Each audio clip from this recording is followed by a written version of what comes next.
All right, that's how to do it. Excellent. So get out your notebook and expect to take action, because at the end, I'm going to ask you, what's your big aha or takeaway, or what action are you going to take and by when as a result of having spent this time together? I want you to steal from me. I'm going to do this because rather than saying any questions, at the end of a presentation that I make and one that maybe you make in the future, I want to encourage you to ask people to share the things that they took away, because it helps others on the webinar or in the learning experience go, oh yeah, that was important for me too. All right. That's why we're going to do it. Our mission today is twofold: to explore the key success factors in deciding whether or not to pursue a U.S. federal or DoD opportunity, and to give you some tools to improve the outcome of your bid, no bid decisions. Let's get to it. All right. Experience level check with U.S. government proposals. I'd like you to drop in the chat how many of these things apply to you, that we've submitted winning proposals to government at any level in Canada. If that's true, put 1 in the chat. Department of National Defense, if that's true, put 2 in the chat. U.S. corporate clients, that's a 3. U.S. federal, state, or local government, and U.S. DoD. So write the numbers in the chat for how many of those things apply to you. I'm just going to leave this poll open for 30 seconds. All right. So, and are we getting some responses now? What are we seeing? Well, we see everything. Some people got 1, 2, 3, 4, 5, and some people are 1 or a 2. Uh-huh. There are Okay. 3. There's lots of All right. there's a variety of Keep voting. experiences. We want to see it. We're going to leave this poll open for another 5 seconds. Come on there. Let's see what's going on. Can everybody see the Q's and A's, and who, or just you? I think everybody can see them. All right. Well, I will tell you that whatever you've entered, you're in the right place. You're going to come away with useful things. Does every opportunity require a proposal, a big honking multi-page, multi-week expensive thing? The answer is no. Not every opportunity to do business with DoD requires a proposal. Requests for quotation can be much simpler. An invitation for bid requires much more limited responses. You might have a proposal to do if you already have a contract vehicle, something that's similar to a master standing offer, or and the analogy to a hunting and fishing license, where there's a limited pool of suppliers and you make the big investment in the proposal to be in the special pool, and then to actually win smaller projects as part of that big pool, your proposal effort can be more limited. So for definitive contracts and contract vehicles, you may need to do a full response to that request for proposal. And I want to start there because the opportunity to win money is valuable, and starting small and being persistent is in your interest. All right, screenshot this. I'm not going to read this thing, but I pulled this together just to drive home the idea that request for proposal is the subject of not only what I'm talking about today, but responding to a request for proposal will also be the subject of the next 2 sessions that CCC is going to be presenting. Because you are here, you'll receive an invitation to those sessions, and they're also free. So understand that more limited responses to a solicitation for an opportunity to do business include an invitation for bid. So that's low work and is often just all about best price, best compliant bid wins, or request for quotation. And so you'll see that there are 3 different parts of the federal acquisition regulations that provide more information about how business is done. You would not step onto a soccer pitch or a hockey rink. Let us think about a ball field if you didn't know the rules of the game. And so you'll want to know the rules of the game for each of these, and be aware that opportunities to win business without big honking expensive, complex proposals are also available to you, and they're things you'll want to learn about. Judy, before you go back, I have got a couple people who say they're seeing an empty screen. I do not know why Is this is. I don't know if it's because if they're using, oh, there's nope, someone sees it now. All right. So maybe Okay, we're you good? back to All right. we're back in business. All right. And yes, please always let us know if you're having transmission difficulties. We can't see what you see. All right. So give us a thumbs up if you're good to go. We good? Are we good, Anu?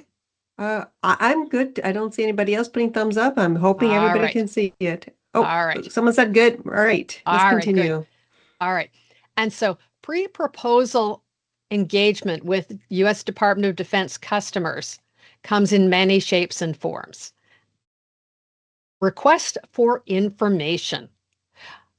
A request for information. I will always remember my very first query that I took when I newly hung out my consulting sign and I left the trade commissioner service, and a lovely gentleman outside of Ottawa had written to me saying, I'm confused. I've responded to this request for information and I have not received anything. I went, all right, first of all, thank you so much for asking me this question. And let me check because regulations do change. But the last time I checked, a request for information does not mean that the government sends you information. It means you send information to the government. And that was actually the case. So a request for information is a pre-solicitation activity that is the most free forms. The government's kind of sort of maybe going to do a thing and we don't know what we're doing. We don't know if we're going to do it. We don't know if there's a budget. We want to pick your brain and get lots of ideas for free. All right. But participating in responding to a request for information is one of the early ways that you can not only get to know the people who are not only running the acquisition, but also get ideas in front of the people who need what you do. And those are two different groups of people. But it also means that you have standing. You have the ability to follow up suddenly. You've opened a hailing frequency, Captain. A source responding to a sources sought. A sources sought is a little more specific. The US DoD is asking, are there any American small businesses who can do this work at a fair and reasonable price? They're not only looking for suppliers, but they're considering how to shape their acquisition strategy and whether or not to limit the competition in whole or in part to companies that meet the definition of American small business. For you who are headquartered in Canada, that can represent a market barrier. But if somebody wants to do business with you and they understand that you could respond to this, but if they set it aside for American small business, they won't be able to get that good stuff, ideas, things, products, expertise that you have. So you want to participate in that. A draft request for proposal. Larger complex requirements, you have that opportunity to go and respond to the draft, let the buyers know that there's a problematic statement of work or definition of requirements, give them feedback before they put out the big honking thing on purpose. Post-release questions and answers. There's often very structured opportunities to ask questions. They'll tell you, please write it or please send it to these people between these hours, use this format. Other ways to engage with the buyers, let them know who you are, let them understand why you are somebody they might want to stay in touch with and engage with. On larger, more complex requirements, it's common to have an industry day, whether that is a conference that takes place at the US DoD site in person. More frequently, especially since 2020, those can take place online. If you're interested in an opportunity, you definitely want to participate in the Industry Day. Industry Day also can take place hosted by a buying command or location that is going through all of their upcoming big requirements for the upcoming year. I've attended one of those at an Army one at Aberdeen Proving Ground, for example. And so there they'll go through the forecast of all kinds of things. Big projects, especially for construction or facilities management, a walkthrough. You not only get to meet people involved in designing the acquisition, but also potential partners and primes. So these are all pre-RFP opportunities to engage, to get to know people and shape requirements. Valuable. The opportunity to respond begins long before the big notice gets posted on sam.gov. You want to be looking for these opportunities as well. And all of that takes time. That means that for practical purposes, there's a limited number of fully blown opportunities that it makes sense to be able to invest time and money to pursue. So you want to make those choices carefully. Now, would you like to have an opportunity to engage with the customer where they will pay you money to get to know them? I would. So, two opportunities for engagement that generate revenue are micro purchases, and the threshold for that just changed on October 1st, 2025. Opportunities to solve a problem, provide a product, a service, training, a report, an assessment for under 15,000 US dollars. The Buy American Act does not apply there. American small business set-asides don't apply there. And these are not posted anywhere.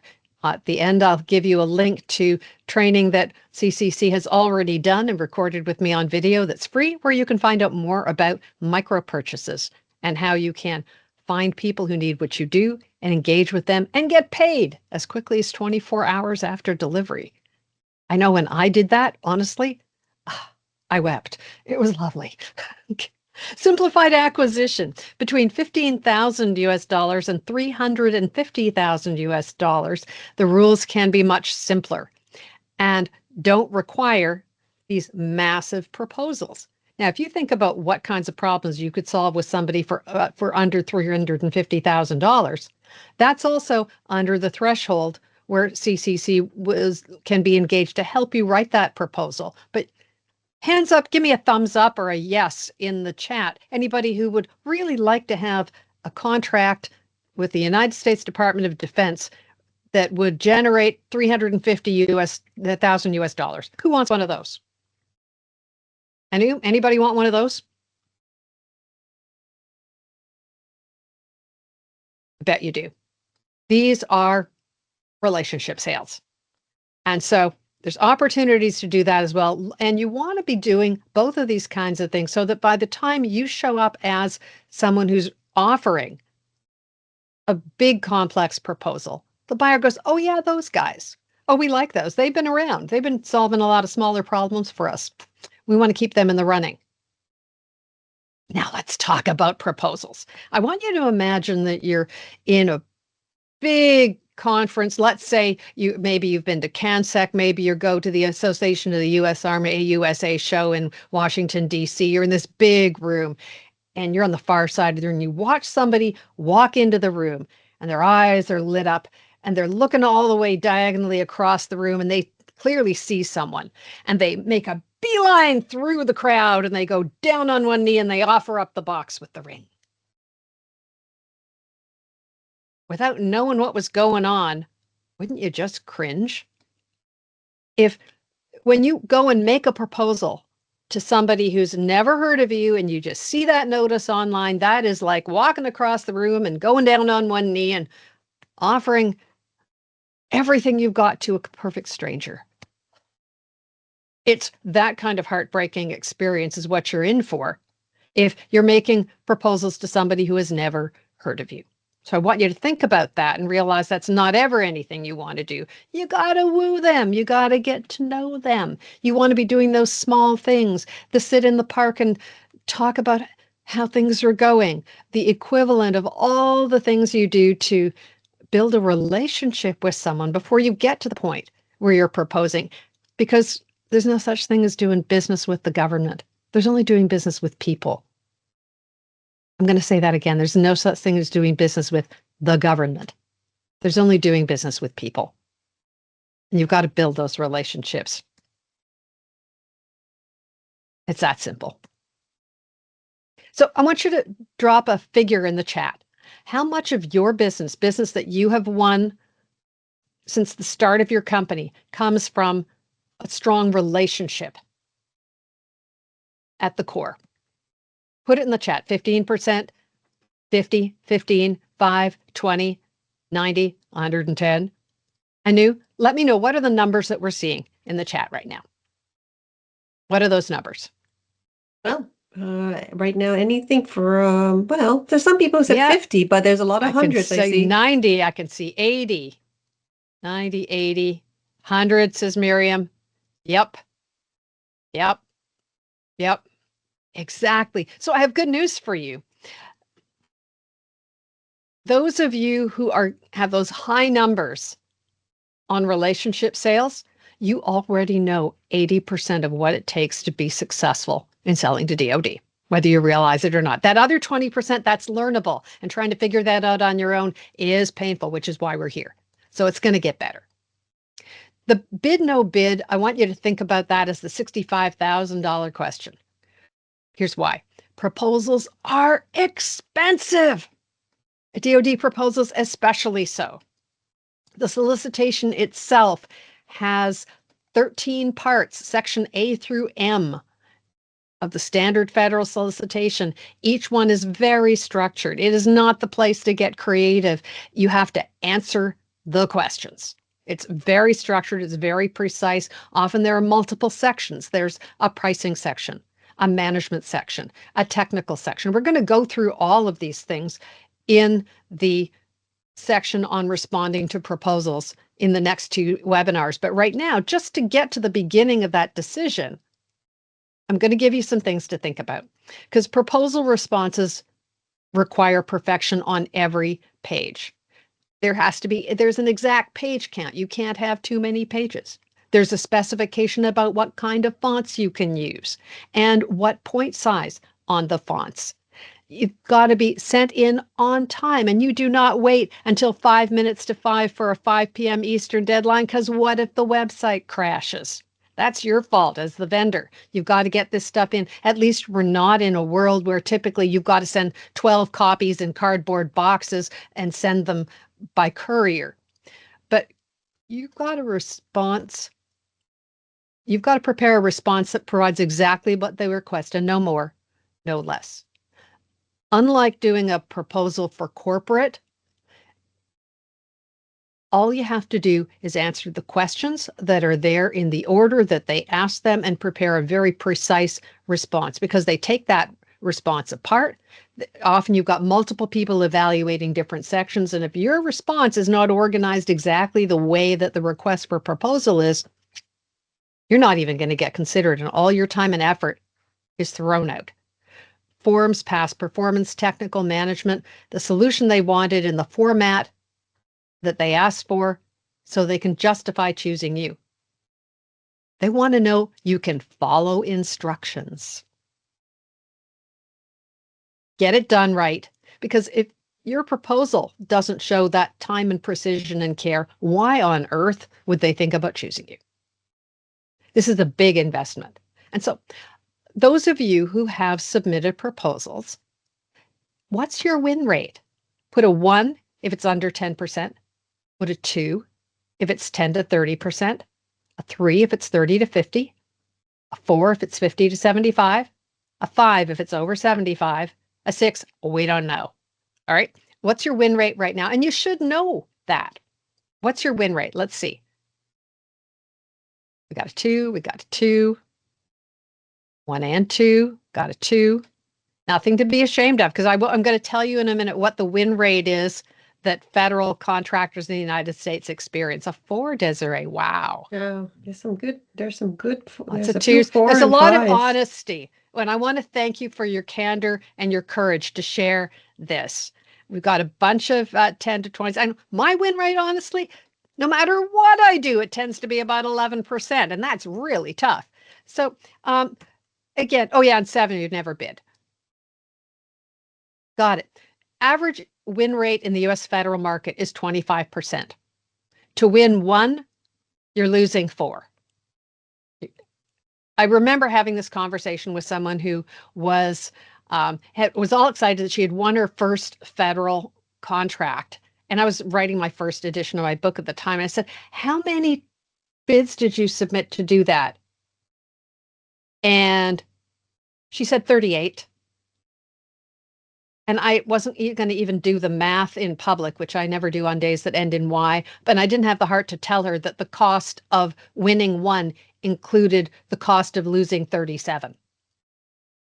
But that's the cost of the whole game. So keep that in mind. Here's why the proposal go, no go decisions matter. Typical response time, you might 30 to 90 days, 4 people, maybe 40 hours a week, 4 weeks, 4 people. There's your $65,000. And that might be on top of or include specialized expertise. You might need lawyers, you might need pricing experts, you might need coaching for orals. In the artificial intelligence world, having an actual human making an oral presentation, we're going to see more of that too. And then there's opportunity cost. All of the things you're spending time doing this one means there's things you're not spending doing other things. The good news is you have, once we get to those opportunities that are worth more than $350,000 US, you have a secret weapon. You have CCC on your side, helping you with what's otherwise really costly. On the other hand, that means that before you engage your Canadian superpowers, you want to make a solid decision, and you had better expect a candid conversation with the team at CCC to explain why it is that you're presenting them with an opportunity that's likely to be successful. And it's not like you hit a button and where did it go? I'm going to use my special tool. Like there's a magic wand and everything just pops out and CCC does it all for you. It's still going to take a lot of your time and effort. You've got to put it in the right place. In Canada, remember that despite all of the special things in the relationship between Canada and the United States for defense trade, there are still barriers. And so you'll want to have this conversation with the team at CCC. If something has come up, you see it, it looks awesome, you're excited. You want to have a review of the solicitation itself and everything to do with the opportunity to make sure that there are no small business set-asides that will constitute a barrier for you, that the Buy American Act, which can still apply, is not going to be an issue for you. There are issues related to export controls, which can affect the flow of information, as well as physical items that can be different kinds of controlled. So you want to go and do a scrub on market access with the team at CCC before you make any kind of move or investment of time and money. Okay. The good news is you have help to do this. You don't have to figure it out by yourself. Next up, customer access. You need to figure out whether or not your company is in a position to be able to participate in the competition. If it's a one-off, there's a solicitation, it's on the street, there's going to be a competition, and you've scrubbed for barriers, you could be good to go. Sometimes there's something called a contract vehicle. In the parallel to what in Canada you might have experienced as master standing offer. In the metaphorical equivalent is a hunting and fishing license or a limited pool of suppliers. Only people on a particular contract vehicle or in a particular pre-qualified pool can participate in that opportunity. If you are not on that contract vehicle, it may be that you've got 2 levels of competition. You have to compete to be in the limited pool, and then you have to compete for each individual order, task order or delivery order that's issued in that specific pool. Sometimes you can participate in that. Other times the pool has a 2 or 3 or 5 year lifespan. And if it's already been established and you see a smaller opportunity that's limited to the bigger pool, you may need a teaming partner. More complicated, not always something CCC can help you with. You've got to understand the structure of the solicitation, right? So you've got to look at whether you can have access to the customer.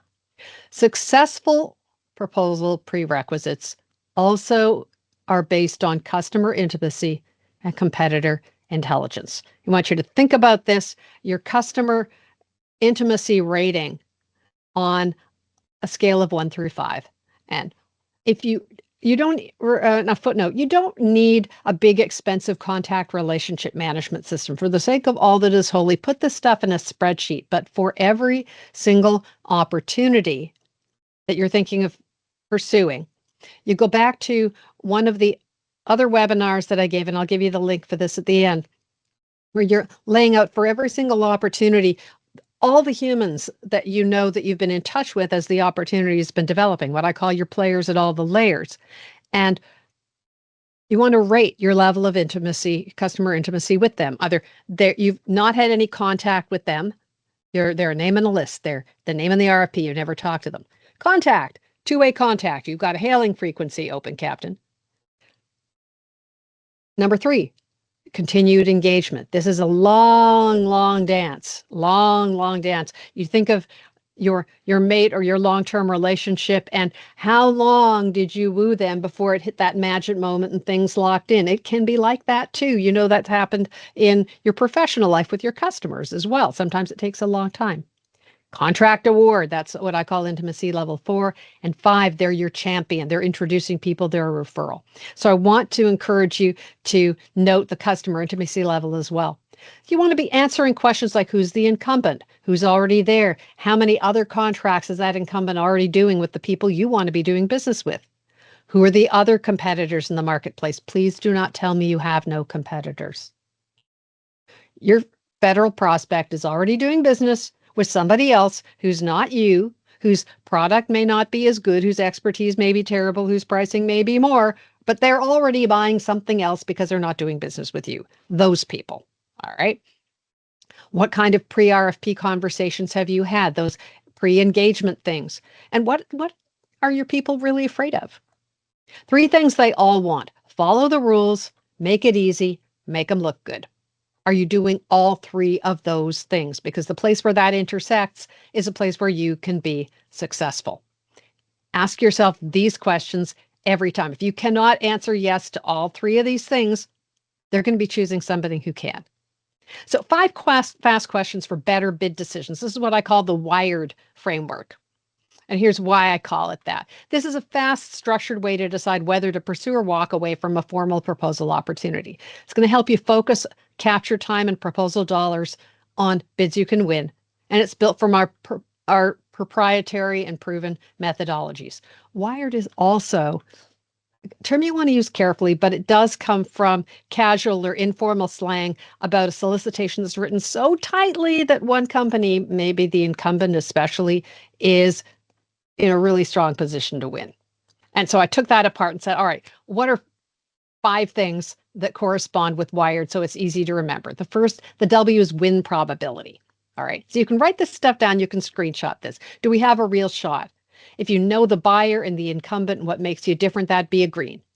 Yellow, you know some of the players, but not how the buyer's going to be scoring success, not just in section M of the solicitation, the evaluation factors, but the other things you've learned from conversations. Or red, you're guessing who's buying and why, and you've got some market access and small business barriers. That's a 0. Okay. And we're going to give number rankings to each of these color codes at the end. Questions you want to be asking yourself include who identified the opportunity and got involved in developing the scope of work. Is it somebody we know at the customer site? Is it the contracting officer or the end user? Or is it our capture management team who's been in there right from the beginning talking to the buyers? Proposal response, a successful proposal includes knowing your differentiators. What makes you stand out? Makes you the low risk choice. Past performance is definitely one of those. Strong capability statement, profitable pricing. Don't ever try to lowball your way in and say, we'll take this one at a loss. How do you raise the price later and justify that? You don't. Delivery capacity, people, production, management. All of these things are on the short list of things that can help you stand out. The messaging workshop that I'll give you at the end has more details on best values and messaging. The I in WIRED is influence beforehand. How have we shaped the requirement? Give it a green if you've had pre-RFP conversations and the buyer knows your value. Give it a yellow if you've responded to the sources sought, but you haven't had any one-on-one conversations. And a red is you found this perfect thing and you know just how to respond. That for a big complex proposal, not realistic. It can be for a request for quote, maybe for invitation for bid, but no. So where was the opportunity posted? On SAM, on GSA eBuy? Did somebody call you at the last minute and ask you to bid? That is not actually the great sign that you think it is. Often that means they're just looking to fill the file with competent responses so they can show that they shopped? Or did this opportunity show up nowhere? You just developed it in conversation. And this is going to be for the lower level responses. So, how did we discuss the requirement with the buyer? Did we give webinars? Did we provide training? Did we do site visits? Did we go to conferences?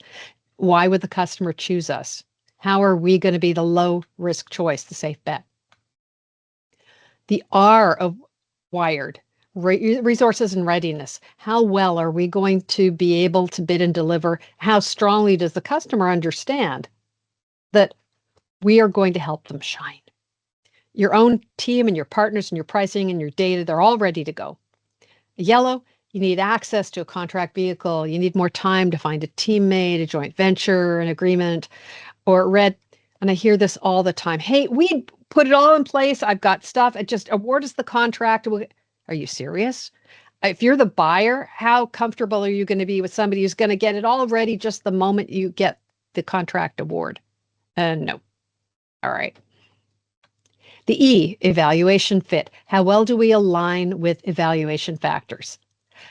Familiarize yourself with the parts of the federal solicitation. Section M for Mike. Section M is often the place where people start when they're taking apart a request for proposal to say, hey, how well does our experience and all of the things they're looking for and all line up with who we actually are and what our track record is?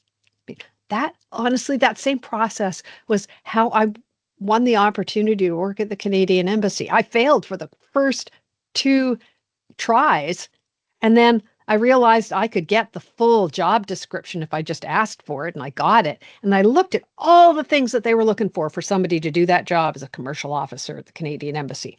And I lined up every single piece of experience that I had. And so when they went through it, you want this? I got that. You want this? I got that. You want this? I got that. Boom, boom, boom, boom, boom. That was how I got the job. And that's how you need to position yourself for that kind of success. The value of the deal. What's the strategic value of this project? Whether you win or whether you lose, is it going to generate profit, visibility, and the strategic value of strengthening the relationship, even if you aren't successful? If you win, it's going to be profitable, but it's got low strategic value. It's taking you out of the focus of what your business is in business for. Worst of all, is it be thin margin? It'd be sort of, so the money out and the money in are really not that different. And let's say participating in this would be this, what I think of as a horrifying experience of throwing our hat in the ring. Please do not throw your hat in the ring. Please do not throw your cap over the wall. You have other things to be doing with those caps. Make that decision, because win or lose, if you win, you're going to do your best. If you lose, and you're going to profit and it will help grow your company. If you lose, you're going to keep showing up and keep building those relationships. That's the kind of deal fit that you want to be seeing. So be able to understand what's your investment in just writing the proposal. What's your budget for doing that proposal? Are we going to be profitable enough if we win? And win or lose, what's our plan to leverage the relationships we're going to make on the way? Then score and decide. If your total score for doing this wired evaluation is a 10, proceed with confidence. 7 to 9, proceed with caution. Under 6, I would recommend you consider no bidding or repositioning for another time. Even a no bid, every no bid is actually a win. Analyze the wired factors, strengthen that area before you launch a capture effort, share your lessons learned from your no bid decisions across your BD and proposal team, and follow up with every newly identified government contact. New contacts are a win. I will always remember this proposal debriefing that I did with Krug Furniture out of Kitchener, and Mike Beamer was a company president then, and they submitted a big proposal on a contract vehicle to the General Services Administration, and they lost. And they were not happy. This was my first big debriefing. They called up the embassy and said, "Can you help us?" I set them up a meeting. And we were in a big room with all kinds of people. And so they had bid and they had bid unsuccessfully. This is a debriefing story. And they had the head of the Furniture Commodity Center. They had two lawyers. They had the contracting officer. They had the contract specialist. They had four people who had never seen a foreigner before, three people from the company, and me. And they went through all the different factors and we responded to lots of them and we dispensed with a lot of the objections. But it turned out there was one mistake in the proposal. They were asked to submit underwriter laboratory data and they submitted Canadian Standards Association fireproof data instead. It was non-compliant. Nothing could be done. In those days, they had to wait another 5 years to submit a new proposal. But the things that they learned and the friends that they made positioned them for literally millions of dollars of success moving forward. Relationships count. Make Wired your daily habit. Use pipeline reviews and gate meetings. Train your new staff. Train everyone to be using a consistent method for making those bid no bid decisions and align your capture and proposal investments with your best chances to win. So 12 signs to watch for as a competitor already in the lead. I'm going to run these really quickly, and I'm also going to offer you a guide where you can go through these in much more detail. Signs to look for that might suggest the opportunity's headed for somebody who's not you, or signs that you have built the relationship if these things are applying to you. Potential warning signs: if it's not you, there's already an incumbent. Incumbents don't already win, but if there's already somebody in there, that suggests a degree of customer intimacy and liking that already can leave you at a disadvantage. Small business set-asides that you don't qualify for. If the customer loves you and really wants you, they wouldn't be setting it aside because they would know that that's going to lock you out. Proprietary technology that's not yours, not a good sign. Vague descriptions of requirements. Make posters on the wall, make a recording, good luck. Not quite that vague, but if it's a scanty, really thin description of requirements and it's a complex, large proposal, that also suggests that the buyer thinks you really should have been in there talking to them. Key personnel emphasis. They're describing people that with types of experience that they want to be working on the project, and none of those line up with anybody who works for you. Desired past performance looks like the competition, and it doesn't look like you. These kinds of things show up in mandatory or desirable requirements. Look for those. Complex requirements and a tight proposal deadline. We're going to see an example about that in a minute. Complex requirements, but there's been none of these requests for information, pre-solicitation, draft RFP, or there's a combined solicitation synopsis. So things are on a short timeline and the buyer is clearly expecting somebody already knows the ropes and is ready to drop in something very quickly. RFP, request for proposal, published on a Friday. It's not the kiss of death, but clearly somebody who knows where this is going to be published and has been waiting for it. They're going to get, for better or worse, an extra weekend to work on this thing. And if you haven't been looking for this and don't know where it's supposed to be coming out, you're going to lose an extra 2 days that could make all the difference. North American Industrial Classification System codes. Every single opportunity is coded with one of these things. And sometimes it'll get changed at the last minute, or it'll be just kind of weird and you wonder why they chose that one. These can be signs that buyers are human. They need to show that they shopped, but to be able to publish it and say, it was out there, people should have been able to see it. It doesn't hurt their feelings all that badly if they only get 6 proposals instead of 60 or 600. Competitor wrote the statement of work. Now, this is an interesting thing. It's a small thing, but when you download from sam.gov the detailed documents, often there's a couple of different Word documents that have a lot of descriptions and performance work statements. Take a look at the document properties, because sometimes the identity of and the company name of the person who was involved in drafting something or some original document will still be there. Insider scoop, check and see. Sometimes there's an unusually specific contract performance requirement. Do you need to take a caliper to design a guitar pick? I don't think so. Nuts, bolts, sure. But if you're looking for unusually specific contract performance requirements, that could be another sign they've got somebody in mind. So I'm going to put these ideas to work. We'll have a little bit of fun. I'm going to give you 2 real world case studies, and I'd love to get your thinking in the chat. So I knew get ready to read some stuff to me, but I'll see if I can call it the chat as well. Here we go. And so case study number 1, Sal Communications. Kim Plyler in Bethlehem, Pennsylvania, Navy veteran. She was a former contracting officer, and her past performance included a project for the Navy CIO doing smart card and common access. And this was an opportunity to do military voting systems in Northampton County, Pennsylvania. Now here, the opportunity was had been a source of sought published. So they were looking for small businesses. There was a previous incumbent, but they wanted the prime contractor to have past performance. She worked to nurture relationships for 9 and 10 months ahead, but in order to have that past performance, she needed to team with someone else as a prime contractor. So what of this looks like it may be wired to you? Take a minute. I'm going to take 30 seconds. I'd love to hear your thoughts. What are you seeing? What are you hearing in that setup that is pinging for you? What are you noticing? What are you noticing? Nothing yet. Okay.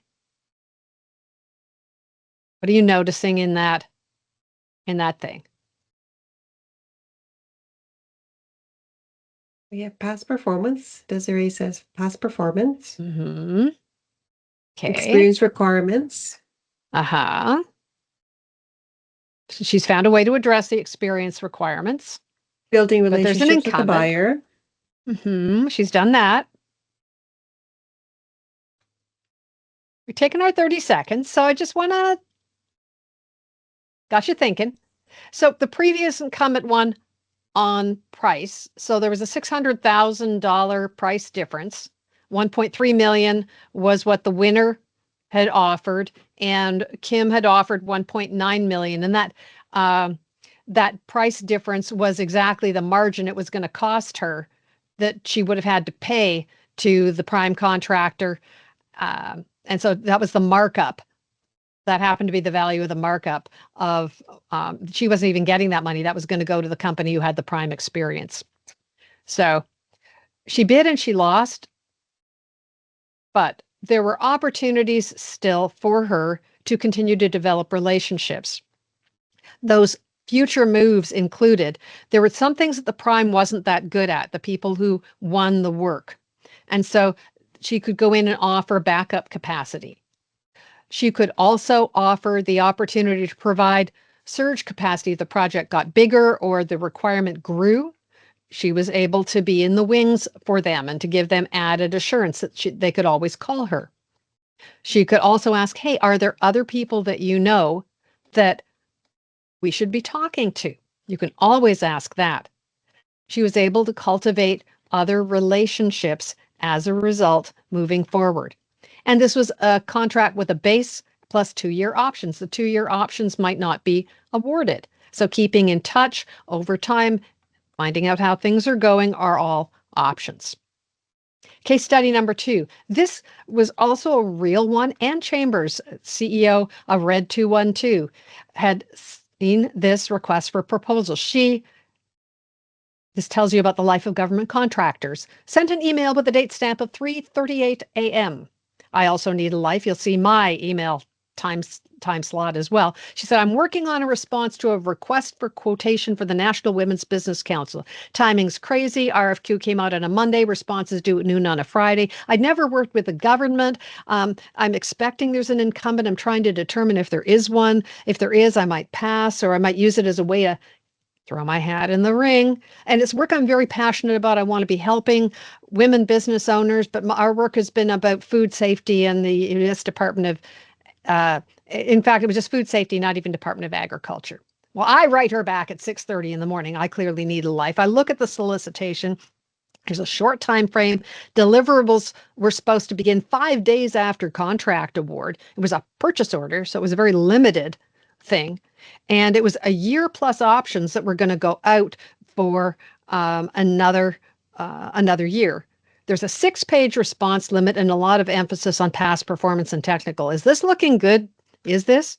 So this was the real solicitation on what was the predecessor to SAM.gov.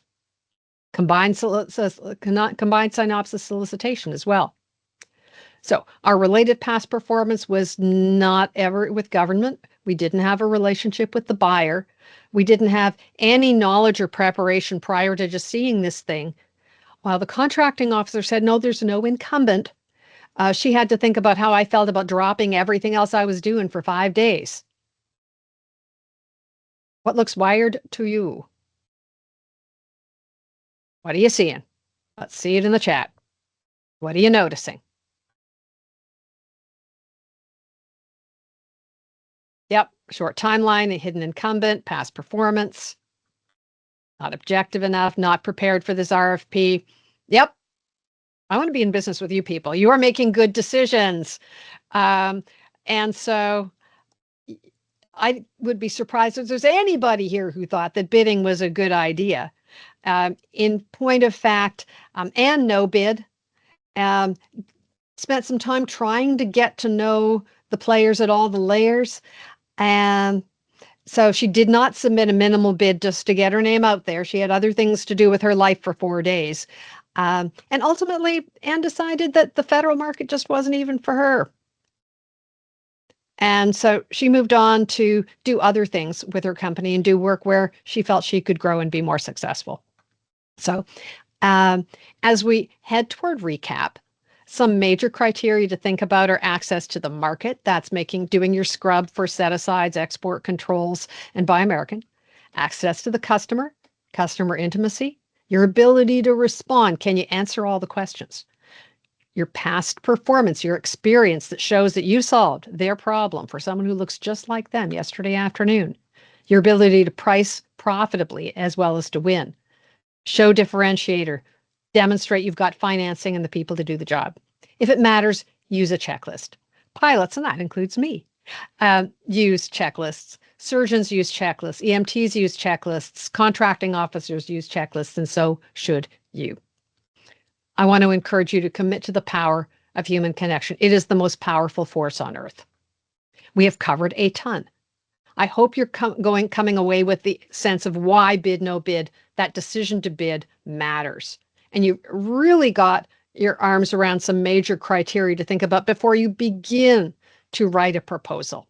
The time you spend to make a good decision is going to help you be profitable, stay in business, grow, and thrive, and have the resources you need for the right opportunities. I hope I've got you thinking about how to generate smaller engagements, lower dollar value that have high leverage to open doors and build trust as well. And I'm going to show you some resources on how to do that now. So real quick, what's your big aha or takeaway from our session today? What did you learn? What's one thing that opened your eyes just a little bit? Please drop that in the chat. You're helping others as well. So what sounded valuable or useful from your experience today? What landed for you?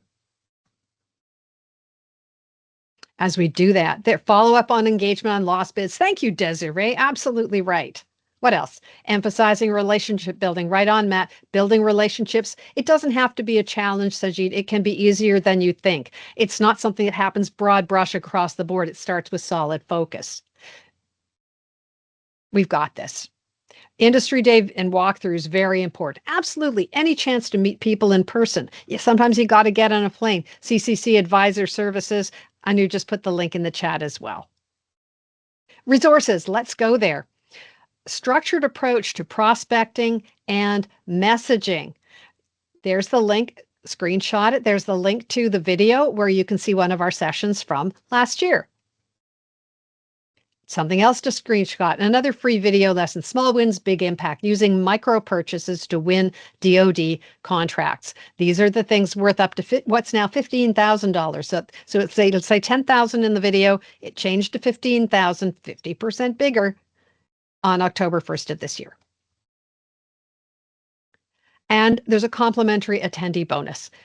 My bid, no bid guide, you can capture the QR code or screenshot the URL. This includes not just details on the wired framework, but imagine if you had a checklist that could predict whether you'd win or lose with 94% accuracy. That's included here. 94% accuracy. If you want that tool, it's waiting for you in the guide. And I have a lot more details on our bid, no bid diagnostic, those 12 warning signs. Finally, I mentioned the capability statement. You're going to need that as you prepare to show off your differentiators, as you're building relationships. And here's a guide for where you can find that as well.